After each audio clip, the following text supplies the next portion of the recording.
Para entender eso y sobre todo las consecuencias de esta situación en la cúspide del Estado sobre la marcha de nuestro país y de nuestra economía y la percepción de los ciudadanos, hemos convocado a dos personalidades, por una parte un periodista destacado y un analista, Enrique Castillo, y por otra una persona que se dejó un legado importante por desempeñarse como procurador anticorrupción a principios de este siglo, viendo particularmente los casos de Fujimori, Alberto, y de Montesinos, Antonio Maldonado.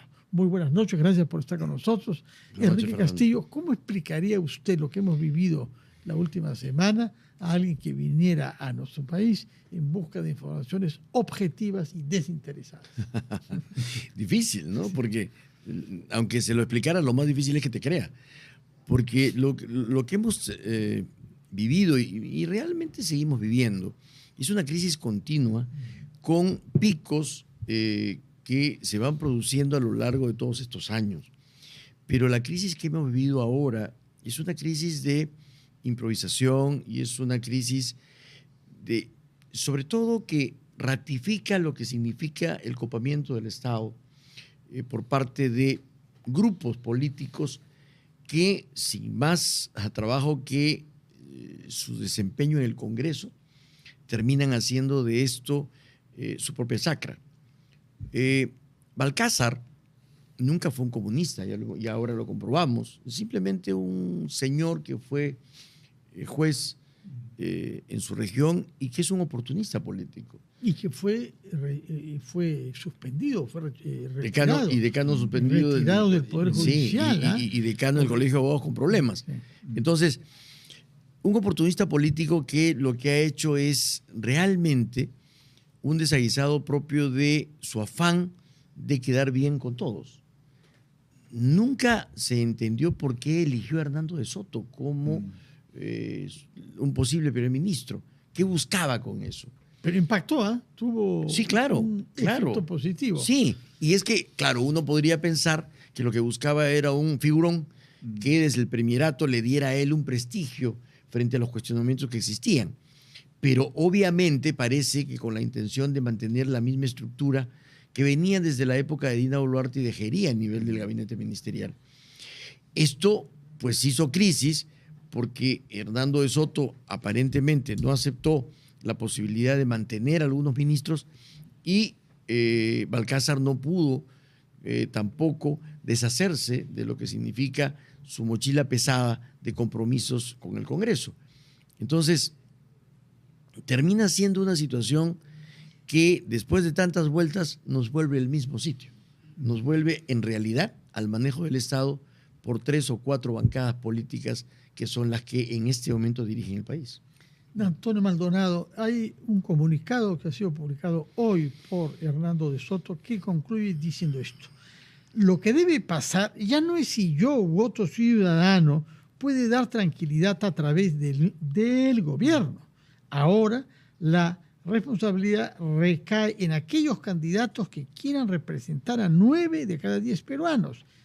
Ellos, en lugar de seguir insultando a sus opositores, se aboquen a competir, demostrando que tienen los conocimientos necesarios para instaurar un sistema que impida la corrupción y la desinformación.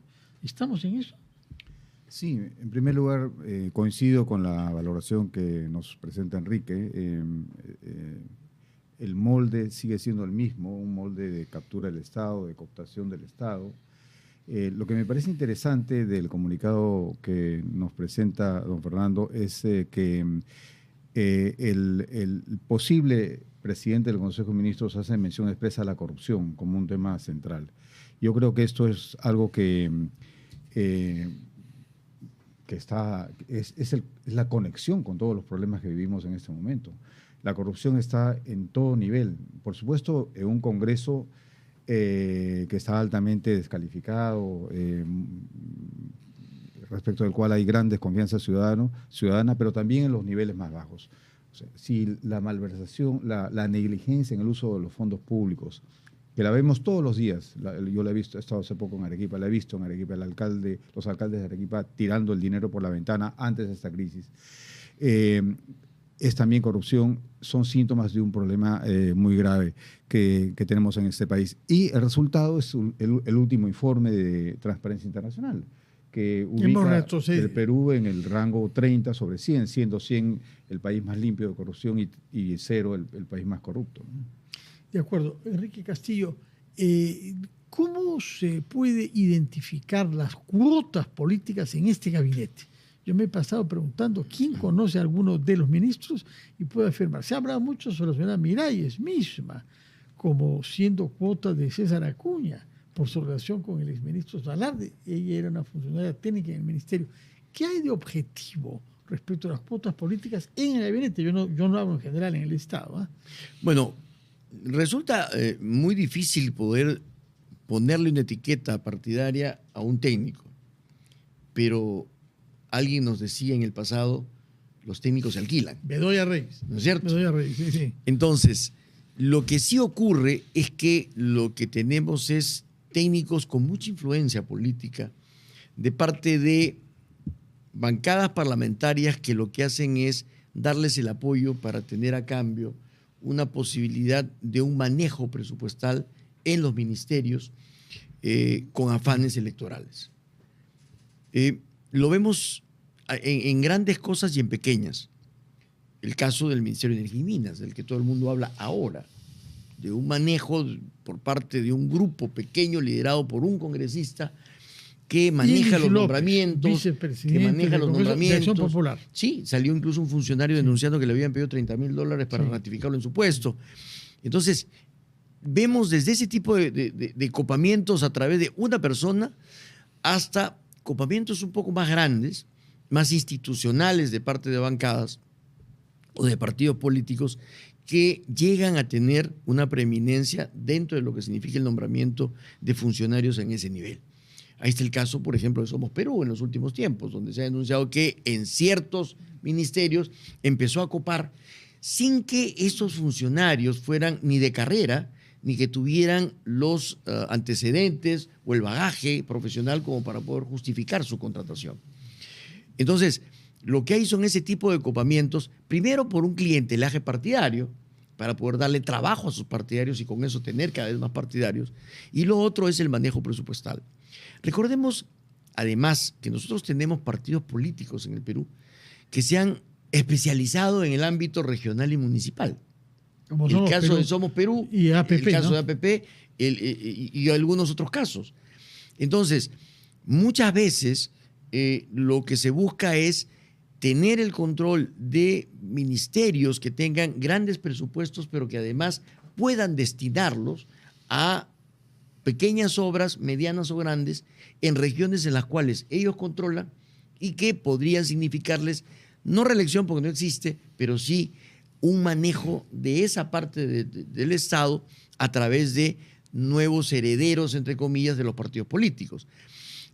Hay otros casos en los cuales se instalan mafias, como en el caso, por ejemplo, de el MIDIS, donde a través de Caliwarma no solamente pues habían funcionarios, sino también mafias reconocidas, hasta con confesiones sinceras, y donde terminaban en presuntos asesinatos terribles. Sí. Entonces, ese manejo se produce a través de personas que no son necesariamente militantes, pero que son personas que se relacionan con agrupaciones políticas o bancadas y desde ahí empiezan a manejar estos temas.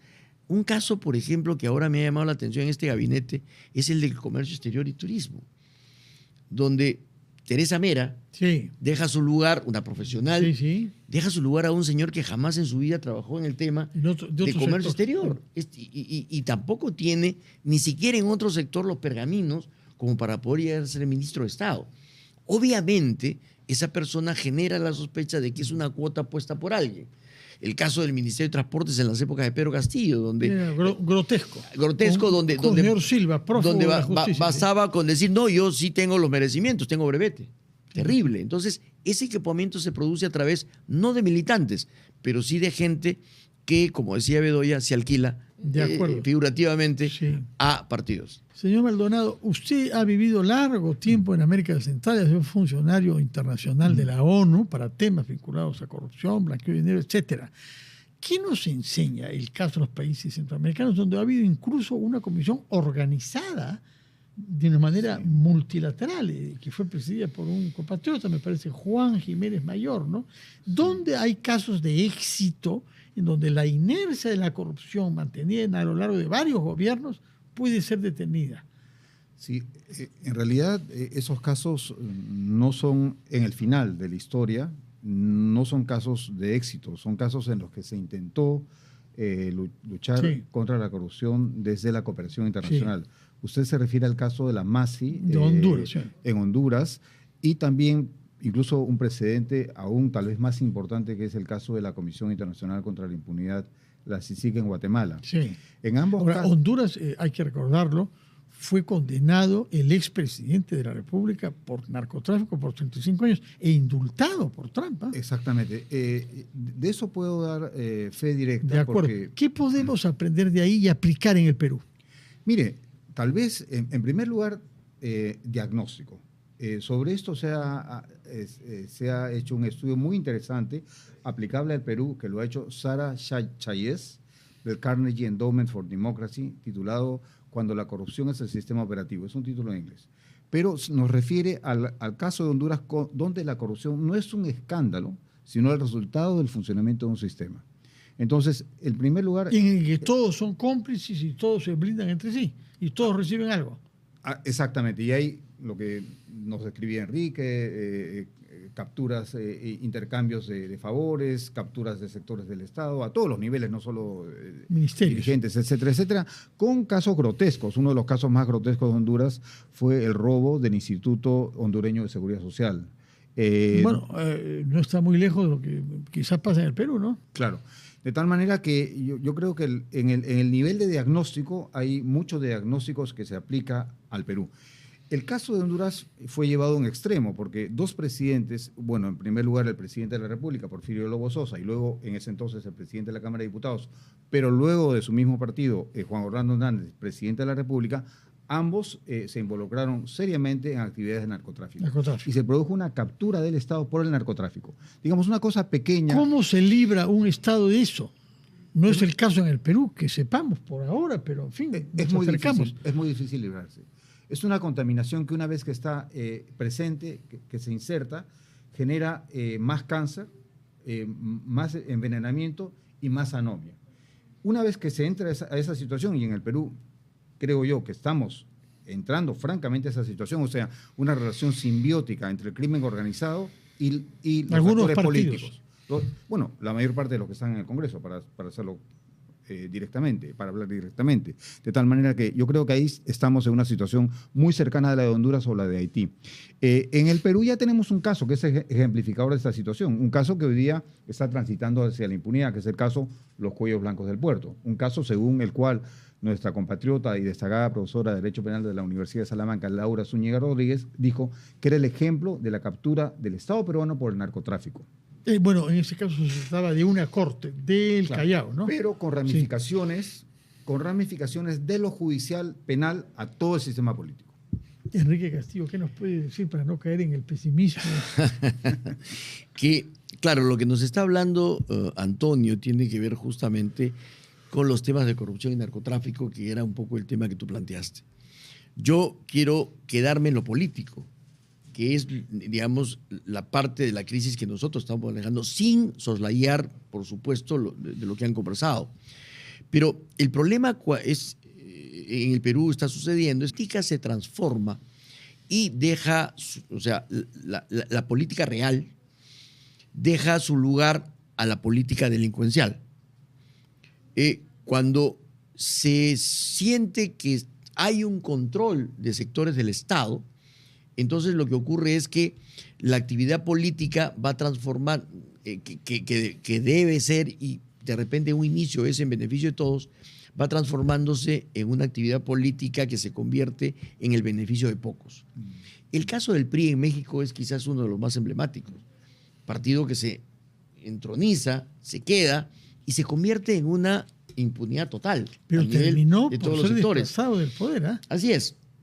Es cierto que el presidente López Obrador es un disidente del PRI, que creó su propio partido. Exactamente. Pero hubo una renovación y hubo la renovación pero el sistema no ha cambiado. El sistema sigue siendo el mismo. Mira lo que ha pasado cuando han intentado o cuando han dado muerte a un narcotraficante, cabecilla. El Mencho, esto Entonces, ¿qué es lo que nos está pasando en Patás? ¿Qué es lo que nos está pasando en Madre de Dios? ¿Qué es lo que nos está pasando en lugares donde, con el apoyo de las autoridades políticas y de congresistas incluso, o la minería ilegal, o otras actividades, empiezan a tener no solo preeminencia, sino participación popular, porque las poblaciones empiezan a vivir de ese tipo de actividades?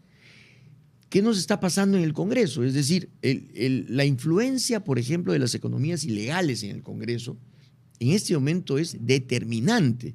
Y es determinante porque las leyes se van dando en función justamente de beneficiar a ese tipo de actividades o de librarlas de cierto tipo de sanciones.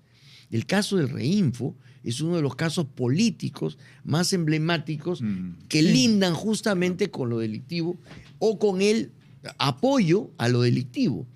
Entonces, cuando la política empieza a asociarse con ese tipo de apoyo a lo delictivo, es que los políticos empiezan a perder esa noción de lo que significa la política real y empiezan a buscar ya no solo beneficios y ya no alianzas políticas, sino coaliciones que se convierten en muchas regiones en mafias. ¿Cuántos gobernadores presos hemos tenido en los últimos tiempos?